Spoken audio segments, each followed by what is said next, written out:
এই শশীকান্ত দাস ডাঙৰীয়াই ইতিমধ্যে বিজেপি দলত যোগদান কৰিছে, আপোনাৰ প্ৰথম প্ৰতিক্ৰিয়া কি হ'ব? আজি জইন কৰিছে নেকি? ঠিকে আছে। এনেও তেখেত চাওক, যিবোৰ মানুহ কংগ্ৰেছত সেই কংগ্ৰেছৰ দুৰ্ব্যৱহাৰ কৰিছে, কংগ্ৰেছৰ পৰা সমতা লৈছে আৰু কংগ্ৰেছৰ পৰা আঁতৰি গৈছে, সেইসকলে হৈছে কংজেপি। আৰু কংজেপিসকল গৈছে, আৰু এইবাৰ যুদ্ধখনেই হ'ব কংগ্ৰেছ ভাৰ্চেছ কংজেপিৰ মাজত। আৰু আমিও যুদ্ধ কৰিবলৈ গৈ আছো বিজেপিৰ মাজত নহয়, কেৱল মাত্ৰ কংজেপিসকলৰ লগত, যিসকলে দুৰ্নীতি সদাগৰ আছিলে, যিসকলে ব্যক্তিগতভাৱে নিজৰ সম্পদ আহৰণ কৰিব পাৰে, সেইসকলৰ বিৰুদ্ধে আচলতে আমি যুদ্ধ কৰিবলৈ গৈছো।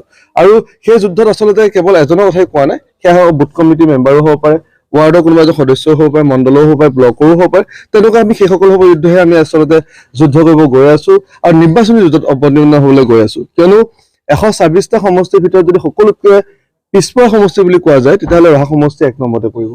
আৰু এইমছৰ কথা আমাৰ আহিছিলে, এইমছ আমি নাপাইছিলো। আয়ুৰ্বেদিক এইমছৰ ডাঙৰ এটা ললিপপ দিছিলে, আয়ুৰ্বেদিক এইমছো আমি নাপালো। আমাৰ এতিয়ালৈকে ৰন্থলী PHC-খন 200 বিচনাযুক্ত হোৱা নাই। এতিয়ালৈকে আমাৰ 24 ঘণ্টা ছাৰ্ভিচ হোৱা নাই। শিক্ষাৰ ক্ষেত্ৰত চাওক, শিক্ষাই হৈছে আমাৰ জাতিৰ মেৰুদণ্ড। আৰু সেই ক্ষেত্ৰত আমি এতিয়ালৈকে আমাৰ যি বিজ্ঞান শাখা আছে, সেই বিজ্ঞান শাখাটোৱে আমাৰ ৰহা সমষ্টিত চৰকাৰীকৰণ হোৱা নাই। পলিটেকনিক দিয়াৰ কথা আছিলে, পলিটেকনিক নহ'ল।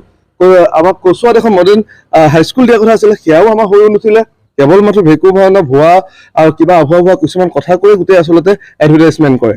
আৰু যদি আমি আৰু একপক্ষে যদি চাওঁ, জলসিঞ্চনৰ যি ব্যৱস্থা আছে, সেই ব্যৱস্থা নোহোৱাৰ কাৰণে কৃষি খণ্ডটো আজি দিনক দিনে পিছ পৰি গৈছে। উন্নত প্ৰযুক্তিবিদ্যা নাই। আজি আমাৰ যুৱ প্ৰজন্ম ইয়াৰ পৰা গৈ কেৰালাত যাব লগা হৈছে, বেংগলোৰত যাব লগা হৈছে, তাত গৈ পেলাই মৰিব লগা হৈছে। মৃতকৰ দেহ আনিবৰ কাৰণে আমাৰ বহুত টকা পইচা লাগে, তাত কিছুমান মানুহক তাতে জ্বলাই দিব লগা হৈছে। তেনেকুৱা এটা পৰিৱেশ আচলতে সমগ্ৰ দেখা দিয়ে। আৰু মই আশা কৰিম যে এইবাৰ ৰহাই যুদ্ধ কৰিব, ৰহাই নিজৰ কাৰণে, নিজৰ উন্নতিৰ কাৰণে। যি পিছ পৰি আছে, যি পিছ পৰি কেৱল মাত্ৰ এডভাৰটাইজৰ মাজত চলি আছে, যি আমাৰ ৰাস্তা ঘাটৰ সমস্যাই সকলোবোৰ সমাধান নহয়।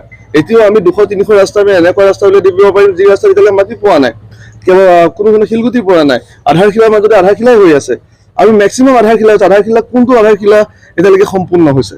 আৰু সকলোবোৰ আচলতে ৰাইজে অৱগত। আৰু নিশ্চয় এইবাৰ যুদ্ধ কৰিব ৰহা ৰাইজ বনাম কংজেপি। শশীকান্ত দাসে যদি প্ৰাক্তন বিধায়ক গুণেশ্বৰ দাস ডাঙৰীয়াই বিজেপিৰ বাজপেয়ী ভৱনত, গুৱাহাটীৰ যিটো মুখ্য কাৰ্যালয় আছে, তাতে এটা কথা উল্লেখ কৰিছে যে উৎপল বনিয়াক যদি প্ৰাৰ্থিত্ব দিয়ে, সেইখনলৈকে পোৱা নাছিলো বাৰু, উৎপল বনিয়াক যদি প্ৰাৰ্থিত্ব দিয়ে, তেখেতৰ সন্মুখত বিজেপি এজন কোনো কেণ্ডিডেট নাই, শক্তিশালী কেণ্ডিডেট নাই। আৰু মই নিজকে কেতিয়াও মই তেখেতসকলক তুচ্ছ-তাচ্ছিল্য কৰিব নোৱাৰো। মই তেখেতসকলকো শ্ৰদ্ধা কৰো, সন্মান কৰো, কাৰণ তেখেতসকল ৰাজনীতিত কৰিছো বুলি তেখেতসকলক যদি প্ৰতি বেয়া ভাৱ কৰিব লাগিব বা আকোগোজ হ'ব লাগিব, যুদ্ধ কৰিব লাগিব, তেনেকুৱা কোনো কথা নাই। কেৱল মাত্ৰ এখন ৰাজনীতি, এখন যুদ্ধ। এই ৰাজনীতিৰ যুদ্ধ হ'ব ৰাইজৰ উন্নতিৰ কাৰণে। কাৰণ 7টা বছৰ ৰহা ৰাইজৰ প্ৰত্যেকটো খনতে মই আছিলো। সেয়া বানপানী, কভিড হওক, বা কোনোবা অনাথ আশ্ৰমৰ শিশুসকলক চোৱা চিতা কৰাৰ ক্ষেত্ৰতে হওক, বা কোনোবা অন্ধ মানুহে হওক, হাতীৰ যি আক্ৰমণ চলে, হাতীয়ে যিদৰে সমগ্ৰ অঞ্চলটোক পৰিৱেশ বেয়া কৰে, বহু মানুহ আচলতে মৃত্যুবৰণ কৰে। কোনো ঠাই ইলেক্ট্ৰিচিটি এতিয়ালৈকে নাই, যিটো কাৰণে মই গৈ পেলাই নিজে গৈ টৰ্চ দিব লগা হৈছিলে। তেনেকুৱা পৰিৱেশো আমাৰ ৰহাত আছে। চ' এই সকলোবোৰ আচলতে ৰাইজ অৱগত, আৰু ৰাইজে মোক নিজৰ সন্তান বুলি ভাবে। আৰু ৰাজনীতিৰ ব্যক্তি বুলি নহয়, এজন সমাজৰ ব্যক্তি বুলি ভাবে, নিজৰ সন্তান বুলি ভাবে, নিজৰ ককাইদেউ, নিজৰ ভাই, কেতিয়াবা মামা, খুৰা, বহুতে বিভিন্নজনে আচলতে মোক বক্তব্য বিভিন্নজনে অন্তৰৰ পৰা ভাল পায়। আৰু সেই অন্তৰৰ পৰা ভাল পোৱাৰ ছাত্ৰতে আচলতে ৰহা ৰাইজে এইবাৰ যিখন যুদ্ধ হ'ব, সেই যুদ্ধখন আচলতে ৰহা ৰাইজে নিজৰ কাৰণে যুদ্ধ কৰিব, আৰু ৰহা উন্নয়নৰ কাৰণে যুদ্ধ কৰিব। ব্যৱসায়িক দিশত আচলতে নিশ্চয়। যেতিয়া GMCত গৈ পেলাই যেতিয়া ICU নাপাই পেলাই যেতিয়া মোলৈ এটা ফোন আহে, যেতিয়া ICUৰ কাৰণে বেড এখন দিয়ক বুলি, যি সময় মোৰ হাত-চাত মানে এনেকে হাতত বান্ধি থাকিব লগা হয়, যেতিয়া মই শিক্ষাৰ কাৰণে ইয়াৰ পৰা গৈ পেলাই একো এটা ব্যৱস্থা কৰি দিব নোৱাৰো, যেতিয়া মানুহ পৰি থাকে, কোনোবা বানপানীত গোটেই ঘৰ ওলাই গৈছে, ঘৰ শেষ হৈ গৈছে, য'ত কেৱল মাত্ৰ কিবা এটাহে দিব পাৰিছো, য'ত মই সহায়ৰ হাত আগবঢ়াব নোৱাৰো নিজৰ মতে, তেতিয়া মোক ক'ত যাম? মোৰ এটাই অস্ত্ৰ থাকিব, সেয়া হৈছে ৰাজনীতি।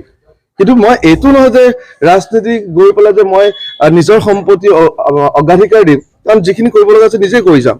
কিন্তু ৰাজনীতিত গৈ পেলাই নিজৰ সম্পত্তি অগ্ৰাধিকাৰ নিদিওঁ। সেইটো আপোনালোকে মনত থাকিব যে মই এতিয়া যিখিনি আছে সেইখিনিয়ে থাকিব। হয়তো মোৰ ব্যৱসায় দিশত আগবাঢ়ি যাম, কাৰণ ব্যৱসায়ী মানুহ আছিলো, থাকিম। যদিও মই আগতে চাকৰি কৰিছিলো, ব্যৱসায়ী যিহেতু দুগদুগী বুলি ক'লে সকলোৱে চিনি পায়। আৰু ৰন্থলী গাঁও প্ৰত্যেক ঘৰকে যিদৰে স্বাৱলম্বিতা কৰিলো, প্ৰত্যেক ঘৰে মই নিজে নহয়, সকলো আমি একেলগে স্বাৱলম্বিতাৰ দিশত আগবাঢ়িলো। নিশ্চয় আমাৰ ৰহাবাসীও আগবাঢ়িব, আৰু সেইটো কাৰণে মই ৰাজনীতিত আছো, আৰু ভগৱানে যদি দয়া কৰে, ৰহাবাসীয়ে যদি ভাবে যোগ্য বুলি, তেতিয়াহ'লে নিশ্চয় বিবেচনা কৰিব আৰু সমগ্ৰ জীৱনটো ৰাজনীতিতে শেষ কৰিব। ৰহা সমষ্টিবাসীৰ মানুহ সকলোবোৰ ইছ্যুৱে হয়। আৰু যি শিক্ষা স্বাস্থ্য ইতিমধ্যে মই কৈছো জলসিঞ্চনৰ ব্যৱস্থা কিয়াৰ ক্ষেত্ৰত এতিয়ালৈকে আমি ইয়াৰ পৰা ৰাজ্যিক পৰ্যায়ত ৰাষ্ট্ৰীয় পৰ্যায়ত কিমান লয় লৈছো মই নিজকে সম্বোধনা জনাই আহিছো, কিন্তু আমাৰ খেলপথাৰৰ অভাৱ, ইনডোৰ ষ্টেডিয়ামৰ অভাৱ কি আছে? ৰহাত কি আছে?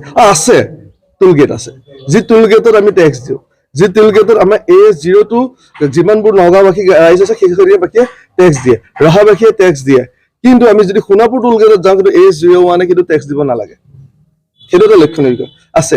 আমি পাইছো কি আমি মানুহ মৃত্যু হৈছে এইমছৰ কাৰণে, আমাৰ মানুহে গুলি লাগি পেলাই এতিয়াও পৰি আছে হৈ আছো, তেনেকুৱা মানুহ আছে বহুত আছে। আচলতে সমস্যা এটা নহয়, মই যদি কওঁ 126টা সমষ্টিৰ ভিতৰত সকলোতকৈ পিছপৰাৰ ভিতৰত 1 নম্বৰত পৰে সেইটো হৈছে ৰহা সমষ্টি। আৰু ৰহা সমষ্টি আমি নিজে আগবাঢ়িম, মই নিজে অকলে নকৰোঁ, আমি ৰহাবাসীৰ লগত লৈ 126টাৰ ভিতৰত কিন্তু 3 নম্বৰ ভিতৰত আনিব চেষ্টা কৰিম। শেষত ভোটাৰ চাওক, ৰহা ৰাইজৰ মোৰ সন্তান, ৰহাবাসী হৈ কাম কৰি আছো, ৰহাবাসী হৈ সদায় থাকিম। আৰু যিহেতু মোৰ ৰহাক লৈ আমাৰ ৰহাক লৈ আৱেগ অনুভূতি সকলোবোৰ আছে, আৰু ৰহাবাসী নিশ্চয় বুজি পায় আৰু সন্তানৰ দৰে যিহেতু উলিয়াই দিছে ইতিমধ্যে, আৰু ৰহাবাসী নিজে জিকিব। AUDF মই ভবা নাই যে মই আচলতে কাকো মই দুৰ্বল বুলি আচলতে বিবেচনা নকৰোঁ, সকলো মোৰ কাৰণে শক্তিশালী, সকলোকে মই শ্ৰদ্ধা কৰোঁ। মই এতিয়াও কৈছোঁ সকলোকে মই শ্ৰদ্ধা কৰোঁ। ৰাজনীতি এখন যুদ্ধ বেলেগ আৰু এখন নিজৰ পাৰ্চনেল এখনো বেলেগ, ব্যক্তিগত বেলেগ। আৰু এই ক্ষেত্ৰত যাৰে লগত সকলোৰে লগত আমি যুদ্ধ কৰিব লাগিব, আমি সেই ৰাজনীতিক যুদ্ধ কৰিব লাগিব আৰু নিশ্চয় সফল হ'ম। আচলতে এইখন যুদ্ধ মই কৰিব লগা হোৱাই নাই, আচলতে ৰহা ৰাইজে নিজে নিজৰ কাৰণে কৰিব। আচলতে ঘটনাটো কি প্ৰতিশ্ৰুতি দিব? চাওক, মই ইতিমধ্যে আপোনাক সকলোবিলাক অৱগত কৰিলো যে যিদিনা মই যোগদান কৰিলো সেইদিনাই মই আনুষ্ঠানিকভাৱে ঘোষণা কৰিছিলো যে মই এই দলৰ বাহিৰে কোনো দলতে নাযাওঁ। আৰু যিদিনা মই প্ৰাৰ্থিত্ব মই পাইছো সেইদিনা মই ফেচবুক লাইভ যোগেদি জনাইছো যে মানুহৰ মনত এটা হতাশা ভাৱ আছে, মানুহৰ মনত এটা দুখ আছে যে যিদৰে আগৰ দুজনকে বিধায়ক সমৰ্থৰ লালসাত বেলেগ দললৈ গুচি গ'ল, সেই লালসাত আৰু কোনোবা যাব নেকি, সেইটো মানুহৰ অন্তৰত আচলতে সেই বস্তুটো আছে। কিন্তু মই এটা কথা মই আপোনালোকক কথা দিছো, ৰহা সমষ্টি যিটো বস্তু চলি আছে বা যিটো হৈছিলে আগতে, কিন্তু মই এটা বস্তু আমাৰ পুৰণা যিসকল আৰাধ্য ব্যক্তি আছে, যদি আমি চাওঁ তনু গগৈদেৱৰ কথা যদি চাওঁ, আমি যদি চাওঁ গৌৰৱ গগৈ, প্ৰদীপ বৰদলৈ ডাঙৰ, তেখেতসকলৰ আদৰ্শৰে আমি অনুপ্ৰাণিত আৰু তেখেতসকলৰ আদৰ্শৰে আমি আগবাঢ়ি যাম আৰু ৰহা সমষ্টিক আগুৱাই লৈ যাম।